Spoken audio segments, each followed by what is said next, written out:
কথা শুনে কান দিয়ে বের করে দেন, আর এরপরে বলছেন আমি জান্নাতে যাবো। অত সহজ? হ্যাঁ, যে জান্নাত যাওয়া এত সহজ?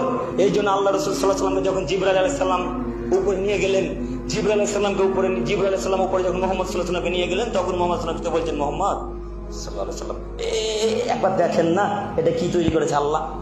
তখন আল্লাহ রাসূল সাল্লাল্লাহু আলাইহি ওয়াসাল্লাম জান্নাতের দিকে দেখলেন। ইত্রাতুল জান্নাতি ফায়তা আকসার আহলিল ফুকারা।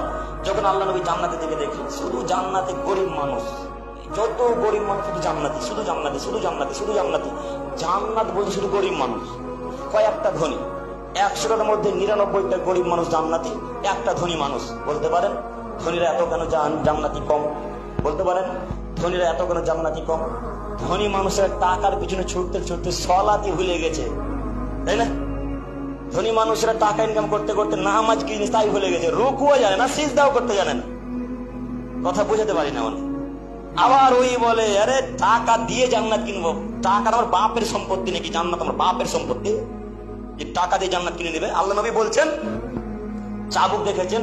চাবুক, আল্লাহ নবী বলছেন কেউ যদি চাবুক রাখার মতো শুধু একটু জায়গা জান্নাতে কিনতে চায়, চাবুক রাখার মতো জায়গা কেউ যদি জান্নাতে কিনতে চায়, তাহলে গোটা দুনিয়া, গোটা পৃথিবী, গোটা আসমান, গোটা জমিনকে বিক্রয় করে দিলে চাবুক রাখার মতো একটা সামান্য কণার জায়গা জান্নাতে কিনতে পারবে না। তাহলে কি করে বলতে পারেন টাকা দিয়ে জান্নাতকে কিনে নেবো? এত সহজ। এই জন্য আল্লাহ নবী সাল্লাল্লাহু আলাইহি ওয়াসাল্লামকে যখন জিবরাইল আলাইহিস সালাম আবার নিয়ে গেলেন, আল্লাহ নবী বলছেন হুজিবাতিন নার বিসাওয়াত হুজিবাতিল জান্নাহ বিল মাকারিহ। আল্লাহ নবী বলছেন আরে জাহান্নামকে আল্লাহ তাআলা মনের ইচ্ছা দিয়ে ঘিরে দিয়েছেন। আরে আল্লাহ জাহান্নামকে মনের ইচ্ছা দিয়ে ঘিরে দিয়েছেন। আরে আল্লাহ জাহান্নামকে মনের ইচ্ছা দিয়ে ঘিরে দিয়েছেন, আর জান্নাতকে কষ্ট নীতি কায়দা ক্লেশ দিয়ে ঘিরে রেখেছেন।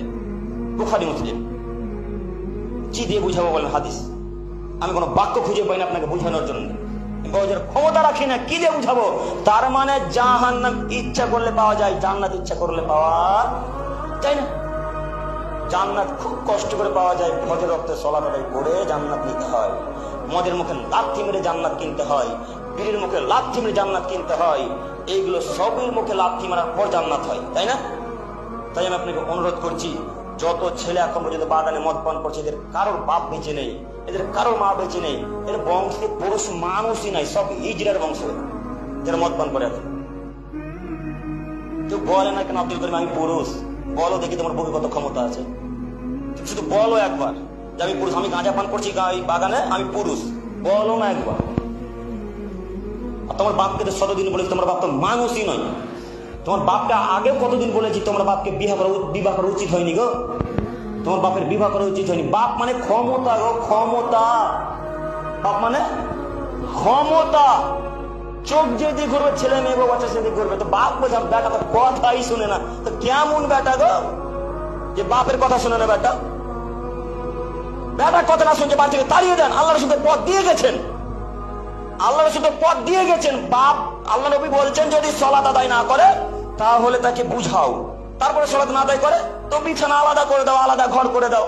তারপরে যদি সালাত না আদায় করে লাঠি চার্জ করো, তাহলে লাঠি চার্জ করে বাড়ি থেকে বের করে দাও। আল্লাহ রসুলের পথ দিয়ে গেছেন, পথ অবলম্বন করতে পারেন না কেন?